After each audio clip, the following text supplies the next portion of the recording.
Hello guys, maartist ezimdanzo marangarirwa guys. Zita ndiye King X kunanga asati wandiziwa. So guys, kana artist anoimba zimdanzo, ndokumbira utere sese zvandiri kutaura, utere se video usvika pakunopera kwayo kuti udi ubatsirike pazvinhu zvacho. Ndoda kuti zvinhu zvenyu zvidini zviende mberi. Tidye mari wakomana. Ndoda kuti tidye mari kwete kuti indidye mari kana kuti imi mudye mari, ndoda kuti tidye tese. So guys, terai rhythm randiri kuplay rinonzi Ndandi Rhythm. Rhythm ndakari uploada ripo pachannel yangu yakanzi Big Ego Music guys. Amunza zvandiri kutaura. Ndakari uploada ndiri kumashure ndakata kudhara. Asi aisiyo nyaya yandauya nayo hombe. Nyaya yandauya nayo hombe guys, ndichiti maartist ezimdanzo marangarirwa. Guys, tikuda kuti akadhiu. Kadhiu akandika kadhiu kasingamboneti. Kari simple so. Guys, chinzwai. Gore rino iri kutanga ngani kuti kutanga May uno pozvandizvo tikupesa ipe kutanga May uno ndikuda kuti titange kuita mashandiro ari different asina kumboitwa kuzimdanzo. So ndashanda nemaartist ese kwese kwaunenge uri artist. Chinzo zvandiri kutaura pano, ndichakuitirai marhythm for free. Asi marhythm aya for free ndichima uploada pachannel yangu yakanzi Big Ego Music mushoma ngoma record label yangu. Ndo pamuchange muchino madownload. So ndichitaura kudaro ndokuda kuti wese anenge achida kushanda nene pamarhythm angu, ndinokumbira ndichaisa link re WhatsApp channel yangu.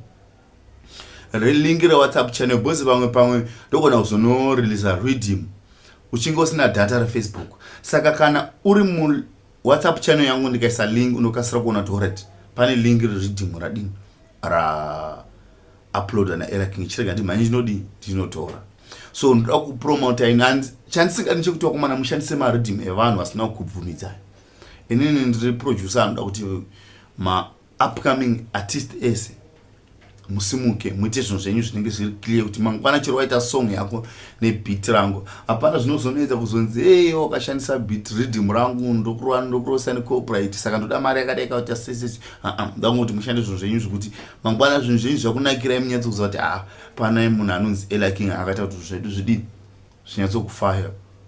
Munza zvandiri kutaura. So ndichaisa link re WhatsApp channel yangu and then wono follow channel yangu. Ndo manchange ndichisama update pano pa Facebook. Ndinoisa update ku link re channel.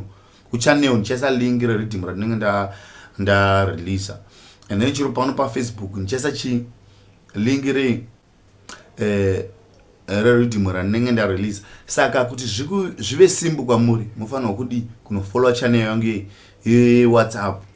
Mufollow ane pano pa Facebook kuti kana ukapotsa pa Facebook uzokuti ku WhatsApp channel uchi aupotsi bosi kokotozati data re WhatsApp ari dure than re Facebook. So ndo nyaya iri pano. Saka zvino ndikuti download rhythm iri vanoda mushandise rinonzi Ndandi Rhythm. Ndandi anozana reken Ndandi ya Ndandi Rhythm. And then more shandisa vada ushandisa. But ningati kutanga izvo kutanga pana May apo ndichange ndichirelease marhythm. Handizi kuti ndichakwanisa kurelease mangani but ndichange ndichikupai each and every time panenda nguva free ndotokuitira rhythm ndokupai. Shandisai marhythm, itai masong enyu, muite masong akawanda mushande wakomana. Chinodiwa kushanda kurelease masong akawanda kuti utrend, usinga release ya utrend. Saka guys, zvandataura ngoma ndio ngatishande chienda mberi guys. Thank you for love and support guys.